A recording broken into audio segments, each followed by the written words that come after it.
December 17th, 1944, the Ardennes forest, Belgium, Obergefreiter. Writer Hans Mueller crouched in his frozen foxhole, writing words in his diary that would haunt him for the rest of his life. The Americans are not like the Russians. Their artillery is something else entirely. It is not the volume of fire, though that is terrible enough. It is the speed. It is the accuracy. It is the knowledge that you have no time to react. One moment there is silence. The next moment the world explodes. Through the dense fog that morning, Mueller had witnessed something that shattered every assumption German soldiers held about American military capability. His battalion, part of the 6th SS Panzer Army, had just launched Hitler's final gamble in the West. They had achieved complete surprise against thinly held American positions. Victory seemed within reach. Then the American artillery found them. What Mueller did not know, what no German soldier advancing through those snow-covered forests could have known, was that they were about to encounter the most lethal artillery system ever deployed in warfare, a system so advanced, so devastating, and so precisely coordinated that it would break the back of Germany's last offensive and reveal the true depth of American military superiority. The collapse had begun long before the Battle of the Bulge.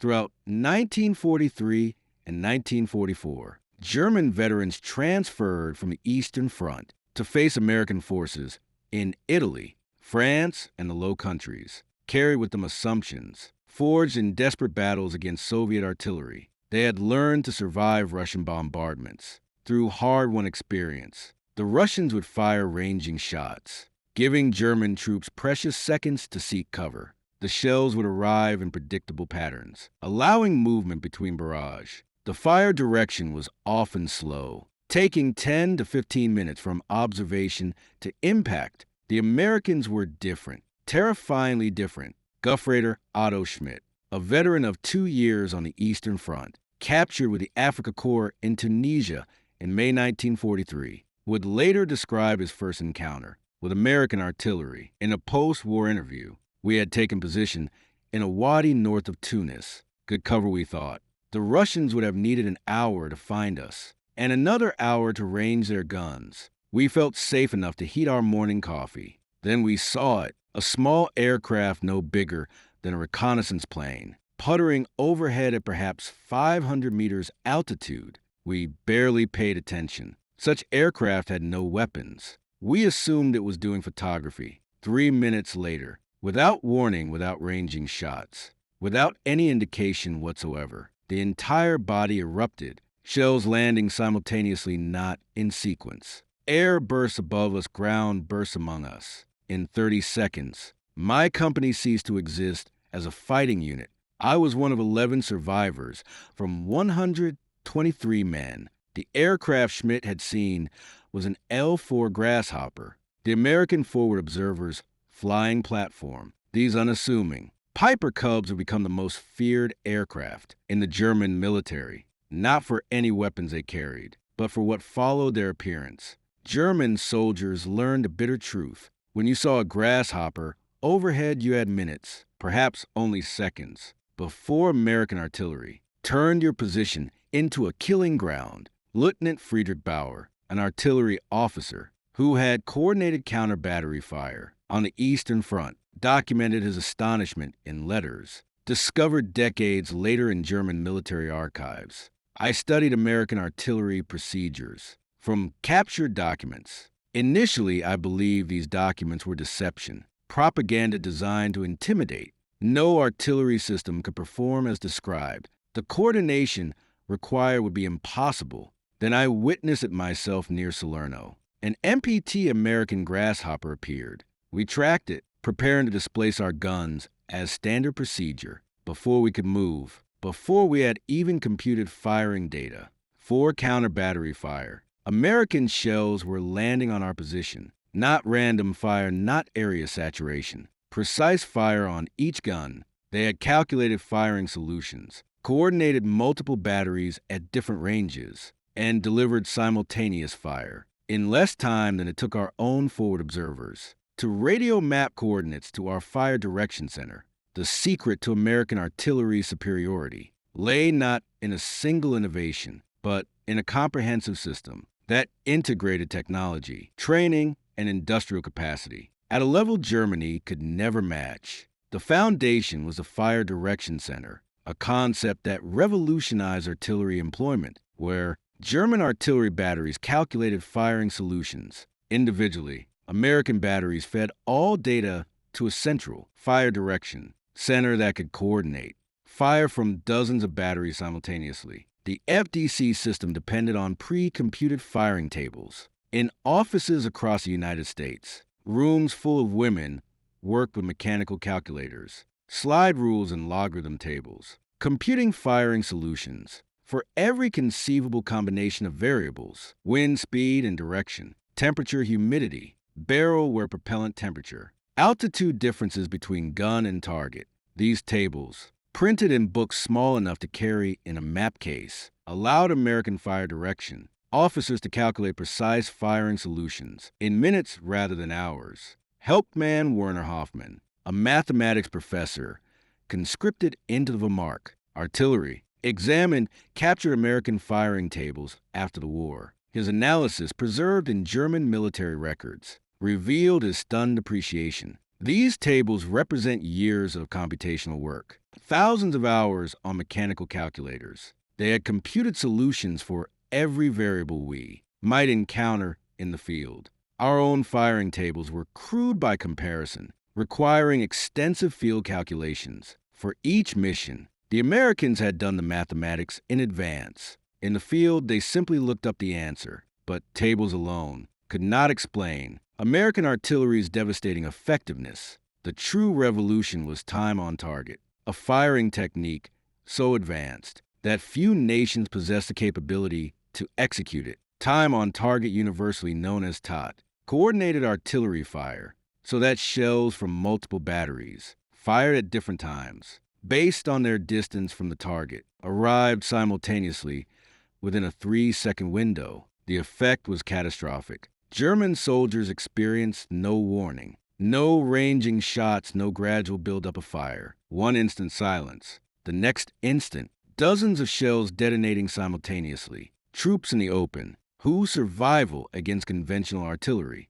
depended on dropping prone at the first explosion, had no time to react. Studies conducted after the war revealed that 66% of artillery casualties occurred in the first few seconds of a barrage. Time on target maximized casualties by eliminating warning. Stabs felled Webelkurt Zimmermann, who survived TOT strikes during the Battle of the Bulge, wrote in his diary, discovered by American forces in a captured command post. It is not artillery as we understand it. It is something new. You hear nothing. Then the world ends. Every shell arrives in the same second. The air bursts kill men who would survive ground bursts. The ground bursts kill men who would survive air bursts. There is no time to dive for cover, no time to reach a hole, no time even to drop flat. You are simply alive one moment and wounded or dead the next. Speed of American artillery response shocked German commanders. German artillery, considered among the world's best, could deliver fire in 8 to 10 minutes. Under ideal conditions, American artillery routinely delivered accurate fire in 3 minutes. This speed derived from multiple factors. American forward observers used new FM radios that provided clear, static-free communication. German forces still relied primarily on M radios, plagued by interference. American radios were also far more numerous. Every infantry battalion had multiple radio-equipped forward observers. German battalions typically had 1 or 2 radios, often shared between units. The forward observers themselves represented another American advantage. German forward observers were artillery officers, often lacking infantry training or experience. American forward observers were specially trained personnel who understood both artillery and infantry tactics. They moved with infantry units, lived with infantry soldiers, and coordinated fire as an integrated part of combined arms operations. Moreover, American artillery observers could call upon an entire corps artillery, not just their own battalion. The system allowed a single forward observer to coordinate fire from dozens of batteries. Within minutes, a lieutenant calling for fire support could bring down the weight of metal, equivalent to a small airstrike, delivered more accurately and more rapidly than any air support could provide. Oberst Heinrich Mueller, commander of an infantry regiment, destroyed near St. Louis in July 1944, documented this capability in his final report. A single American infantry company, surrounded in a village, held my entire regiment for 6 hours. Every time we attempted to assault, artillery fire drove us back, not from one battery, but from what seemed like dozens of batteries. The forward observer with that company,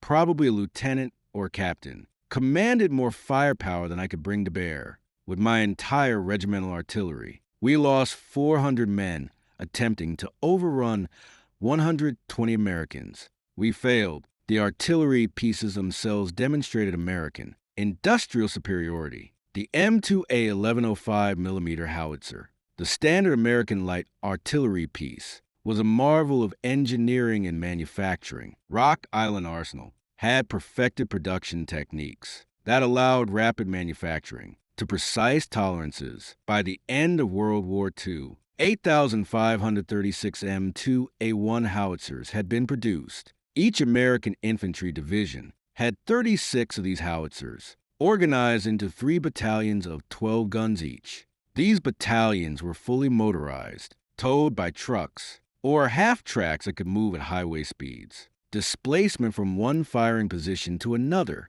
an evolution that took German horse-drawn artillery 2 to 3 hours, took American motorized batteries 20 to 30 minutes. The contrast in mobility was stark. German artillery remained predominantly horse-drawn throughout the war, despite Nazi propaganda, showing mechanized panzer divisions, approximately 80% of drone from. German motive power relied on horses for transport. Germany started World War II with 514,000 horses and ended with 198 million. By February 1945, each German artillery piece required 6 to 8 horses and took hours to limber, move, and unlimber. In muddy or winter conditions, movement became nearly impossible. Gefreiter Paul Richter, assigned to a German artillery battery in Normandy, kept a detailed diary that survived the war. We watched American artillery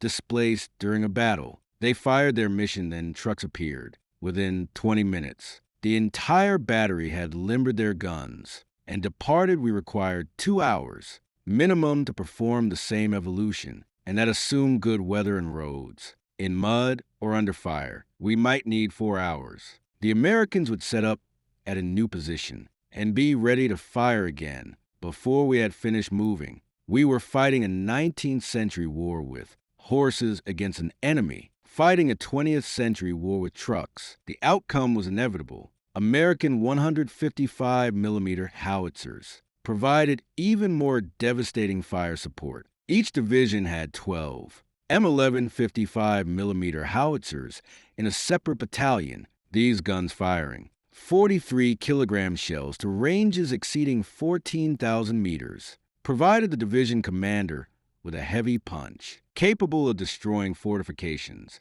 that would survive smaller caliber fire. The 155mm was itself a triumph of engineering, designed in the late 1930s and standardized in May 1941. It combined range accuracy and reliability. 10,300 were produced during the war. Gun could be towed at highway speeds by a truck or half-track, allowing rapid displacement. Rate of fire was 4 rounds per minute, though well-trained crews could briefly achieve 6 rounds per minute. But even these divisional assets paled beside the artillery available at Corps and Army level. American Corps artillery typically included battalions of 155mm guns, 8-inch howitzers, and even massive 240mm howitzers. These weapons, capable of destroying any fortification, could be called upon by forward observers. At battalion level, the pyramiding of firepower meant a single rifle company could, within minutes, bring down fire from divisional, corps, and even Army artillery. German artillery, by contrast, was rigidly organized. Corps and Army artillery were separate commands, not available to support divisional operations without extensive coordination and approval through multiple headquarters. German infantry divisions had their own artillery, but calling fire from Corps. Artillery required routing requests through division, to Corps often taking hours for approval. By the time fire arrived, if it arrived at all, American mobile warfare had moved the front line. Lieutenant Joachim Weber, a forward observer who had requested Corps artillery support during the Normandy campaign, documented his frustration.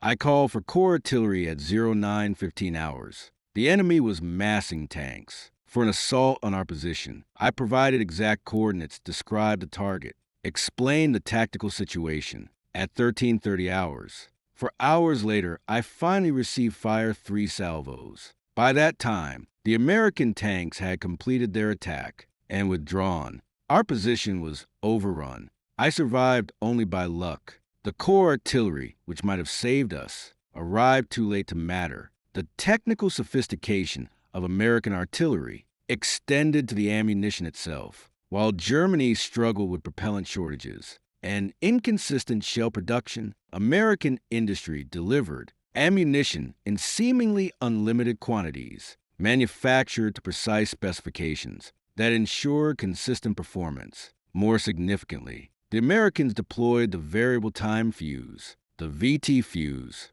a technological marvel that would prove decisive. The VT fuse, also called the proximity fuse, contained a miniature radar transmitter and receiver in the nose of the artillery shell. The transmitter broadcast a radio signal. When the shell approached the ground or any object, the reflected signal triggered detonation. The result was a shell that exploded at optimal height for maximum lethality, typically 10 to 20 meters above the ground. The VT fuse transformed artillery effectiveness. Conventional time. Fuses required calculating the precise time to target, then setting the fuse accordingly. Wind, temperature, barrel wear, all affected shell flight time. Even small errors meant shells exploding too high or burying themselves in the ground before detonation. The VT fuse eliminated these variables, guaranteeing optimal airburst regardless of conditions. The VT fuse had first been used in combat by the USS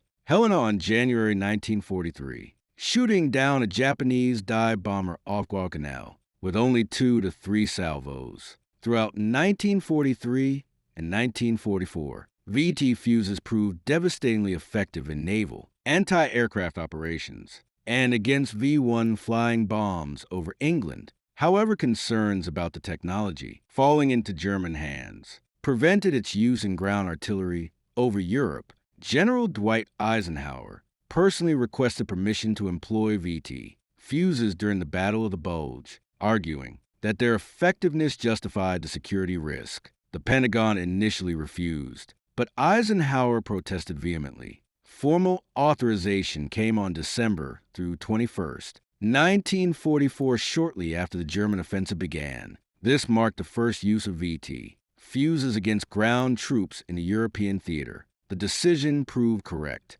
VT fuse shells devastated German formations caught in the open during the 8 Ardennes offensive. Naval anti-aircraft tests had shown VT fuses were 3 to 4 times more effective than conventional fuses against V-1 flying bombs. VT fuses destroyed 79% of all incoming targets. The lethal fragment area was 3,000 square feet versus 60 square feet for conventional fuses. Some estimates suggested VT fuses increased artillery effectiveness by 200 to 700%. Troops who had learned to survive conventional artillery by seeking any depression in the ground discovered that VT fuses negated such cover. The shells exploded above them, showering downward with deadly fragments that struck men prone in shallow holes. Obergefreiter Hans Mueller, whose diary opened this account, survived a VT fuse barrage and recorded his experience.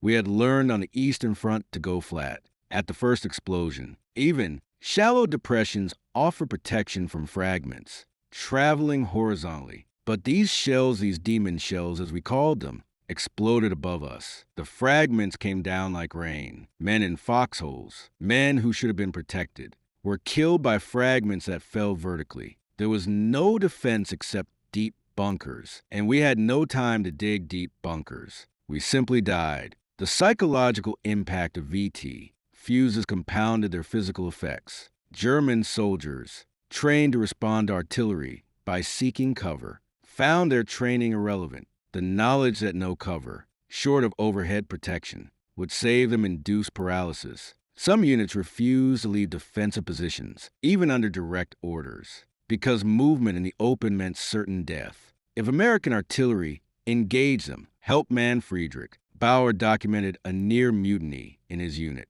During the final weeks of the Ardennes offensive, my company was ordered to attack an American position 300 meters distant. The men refused. They had seen what American artillery did to troops, in the open especially with Cumberland. These new fuses that burst in air. I tried to explain that we would die anyway if we did not attack, that the Americans would eventually overrun our position. The men would not move. They preferred the possibility of capture to the certainty of death. Under American artillery fire, the industrial capacity that produced American artillery and ammunition in such quantities represented another dimension of superiority that German soldiers could not comprehend. Rock Island Arsenal alone produced over 10 105mm howitzers. Multiple factories produced 155mm howitzers and heavier weapons. Shell production reached staggering levels.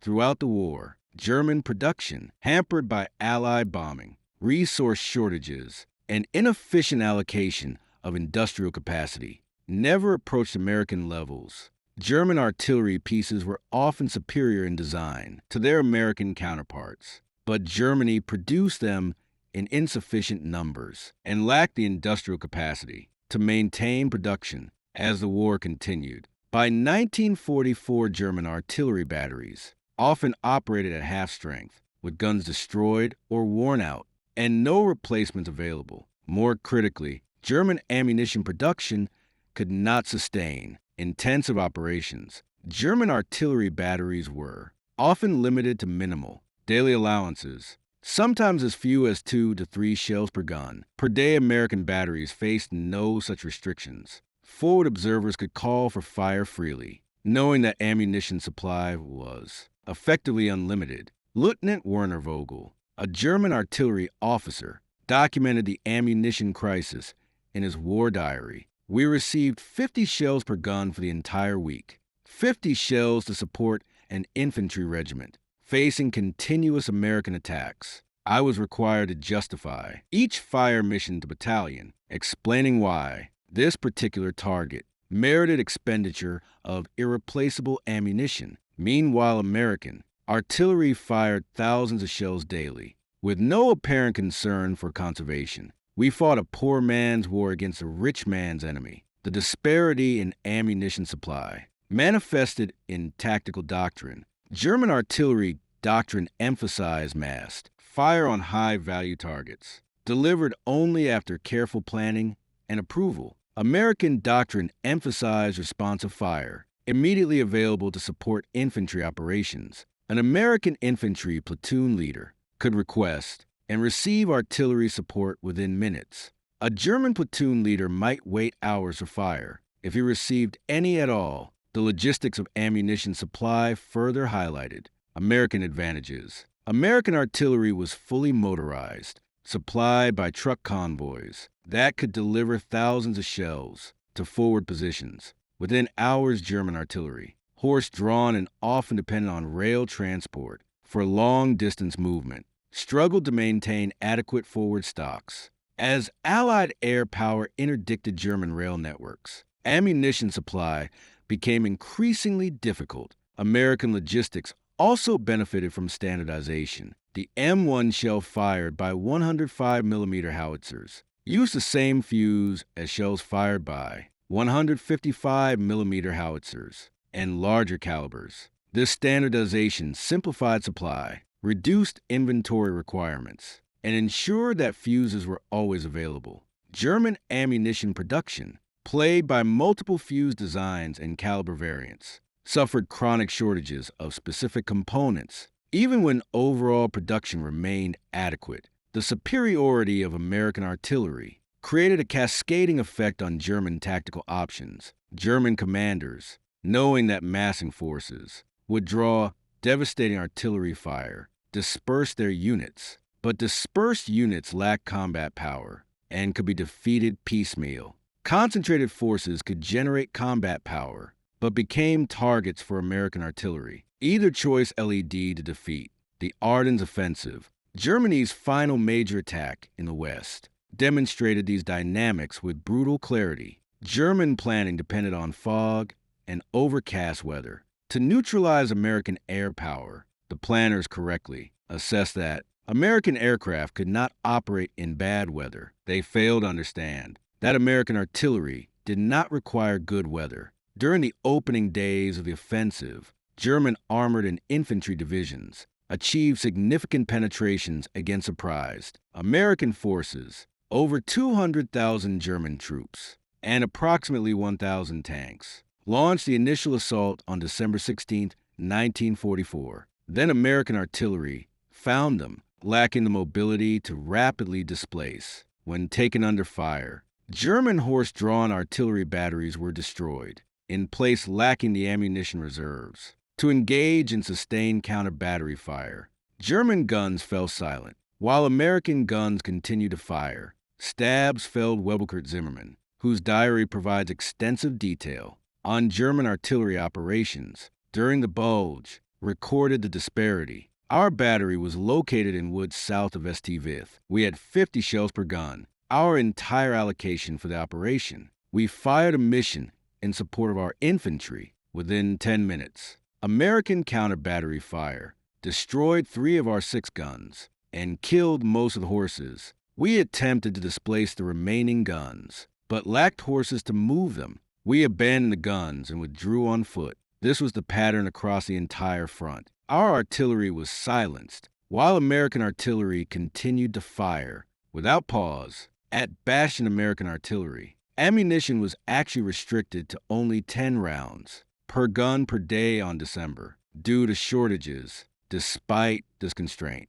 American artillery proved decisive in breaking German attacks around the surrounded town. When the weather cleared after Christmas, supply resumed, and American artillery fire intensified dramatically. During the entire Bulge campaign, 4,155 American guns fired 255 million artillery rounds. German units that had penetrated 50 kilometers into American lines found themselves trapped, surrounded by American forces that could call upon unlimited artillery support once resupply resumed. Oberst Heinrich Mueller, whose regiment had been destroyed at St. Louis 6 months earlier, commanded a replacement regiment during the Bulge. His final report, written in a prisoner of war camp after his capture in January 1945, provides a stark assessment. We were defeated by American artillery before we were defeated by American infantry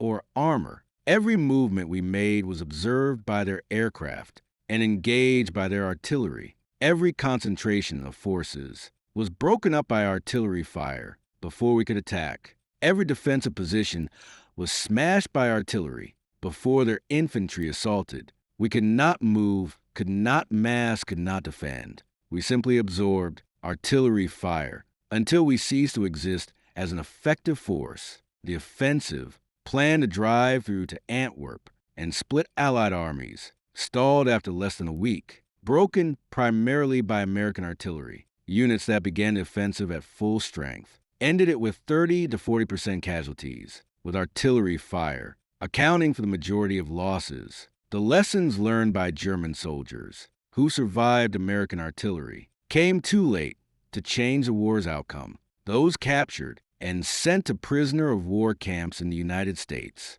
discovered that the artillery system that had destroyed their units represented just one aspect of American military capability. The industrial capacity that produced tens of thousands of artillery pieces and millions of shells was the same capacity producing tanks, aircraft trucks, and every other implement of war, in quantities that dwarfed German production. Gefreiter Otto Schmidt, captured in Tunisia and held at a camp in Texas, wrote in a letter that passed American, "I have seen American industry. I have watched trains carrying artillery pieces, hundreds of them, moving toward ports for shipment overseas. I have seen factories producing shells by the thousands. The Americans defeated us, not through superior tactics or superior soldiers, though their tactics were good and their soldiers brave. They defeated us through sheer industrial might. They could afford to fire 100 shells where we fired one. They could afford to lose equipment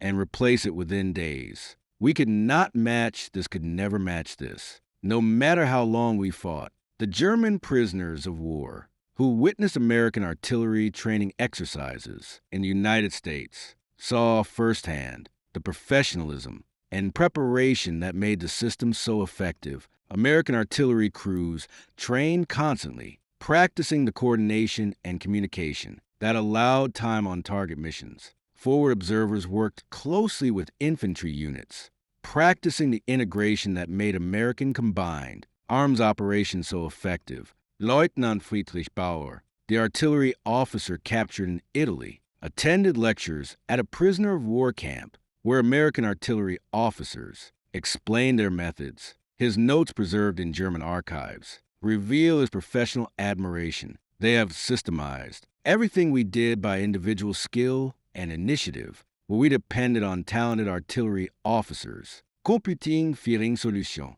Through experience and calculation, they created tables that allow average officers to achieve the same results, where we depended on good radio operators, maintaining communication under difficult conditions. They produced radios so reliable that even minimally trained operators could maintain contact. They have taken the art of artillery and transformed it into an industrial process, repeatable and scalable. This is the secret of their success. The transformation of German prisoners extended beyond technical appreciation. Many realize that German propaganda about American military weakness had been completely false. The Americans they encountered, both as enemies on the battlefield and as captors in prison camps, demonstrated professional competence, industrial capability, and organizational skill that exceeded German capabilities in nearly every dimension. Obergefreiter Hans Mueller,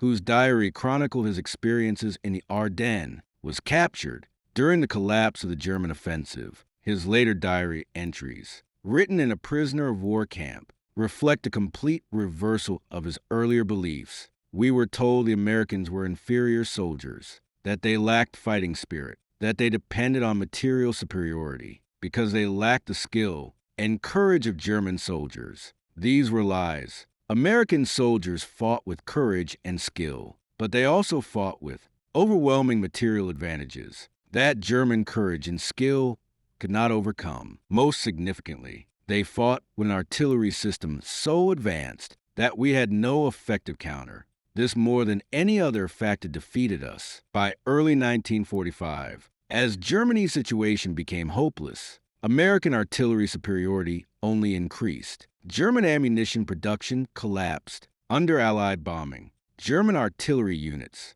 lost experienced crews to casualties and received inadequate replacements. German horses, essential for moving artillery, died by thousands from overwork, lack of fodder, and American fire. German batteries that had operated with 6 guns at the war's beginning now operated with 2 or 3. Some divisions had no functional artillery at all. American artillery, by contrast, grew stronger. Production continued to accelerate. Even as the war in Europe approached its end, American factories produced more artillery pieces in 1944 than in any previous year. Ammunition production reached levels that allowed American forces to fire without restriction. New technologies, including improved fire direction, computers, and better radios, enhanced effectiveness. Further, the end came in May 1945, with Germany's unconditional surrender. In the final battles, American artillery demonstrated capabilities that seemed impossible just years earlier. Single battalions could deliver overwhelming firepower. On demand, multiple corps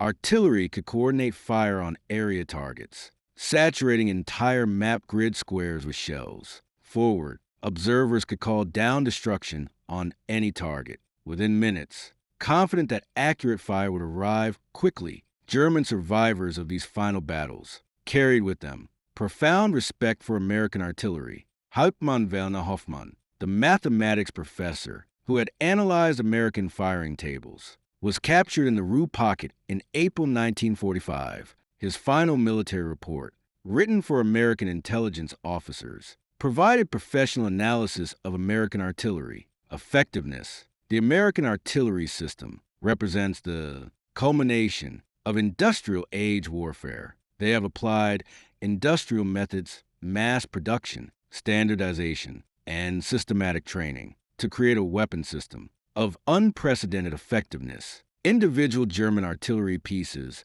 may be superior. In design, individual German artillery officers may match American skill, but the Americans have created a system that does not depend on individual superiority. Their system produces consistent, overwhelming, rapidly delivered firepower, regardless of individual skill levels. This systemization represents a revolution in warfare that Germany never matched, and could not match given our industrial limitations. In the decades after the war, historians analyzing American military effectiveness in World War II identified artillery as perhaps the single most important advantage American forces possessed. While tanks and aircraft received public attention, it was artillery that broke German attacks, supported American advances, and inflicted substantial casualties. In the Western theater, German military professionals, studying their defeat after the war, consistently identified American artillery superiority as a decisive factor. General Franz Halder, former chief of the German General Staff, wrote in his post-war analysis, American artillery achieved what we believed impossible. They transformed artillery from a supporting arm into a dominant weapon system. Their coordination, their fire control, their logistics, and their industrial production created an artillery force that could not be matched or countered German forces in the West, operated under constant artillery threat, unable to mass without drawing devastating fire, unable to move without observation, unable to fight effectively under the weight of American shells. The tactical innovations developed by American artillery during World War II became the foundation for modern artillery doctrine. Time on target remains the standard method for coordinating artillery. Fire direction centers remain the hub of artillery operations. Forward observers, closely integrated with maneuver forces, remain essential for delivering responsive fire support. The basic structure established by the United States in World War II persists to this day. The proximity fuse represented such a significant advance that its full impact remained classified for years. After the war, the psychological impact, combined with the physical casualties, often broke unit cohesion entirely. German soldiers caught in the open by VT fused shells had no effective defense. For the German soldiers who faced American artillery, the experience left permanent impressions. Stabs felled Webel Kurt Zimmermann, who survived multiple top barracks during the Bulge, emigrated to the United States in the 1950s. In a 1960 interview, he reflected on his wartime experiences. I have been asked what weapon I feared most during the war. Not tanks, though. German tanks were inferior to late war American tanks. Not aircraft, though American air power was overwhelming. Not even American infantry, though they fought well. The weapon I feared most, the weapon that gave me nightmares then, and sometimes still does today, was American artillery. The sudden, devastating fire that arrived without warning. The knowledge that you might die without ever seeing your enemy. Killed by shells fired from guns kilometers away. This was true terror. The story of German soldiers and American artillery is ultimately a story about the transformation of warfare. In the industrial age, individual courage and tactical skill remain important, but they were overshadowed by industrial production, systematic training, and organizational efficiency. The Americans had created a system that amplified the capabilities of, to the average soldiers, making them more effective than exceptional German soldiers fighting with inferior systems and inadequate support. The artillery that broke German forces in World War II was not the product of a single innovation or a brilliant individual. It was the product of systematic analysis, industrial application, comprehensive training, and abundant resources. It represented American military power at its most effective, using industrial capacity and organizational skill to create overwhelming combat power. For the German soldiers who faced the system, the experience was transformative. They entered the war believing in German superiority. They ended the war understanding that American industrial might and organizational capability had surpassed German capabilities. They had learned to fear American artillery above all other weapons, for it represented the unbridgeable gap between German methods and American power.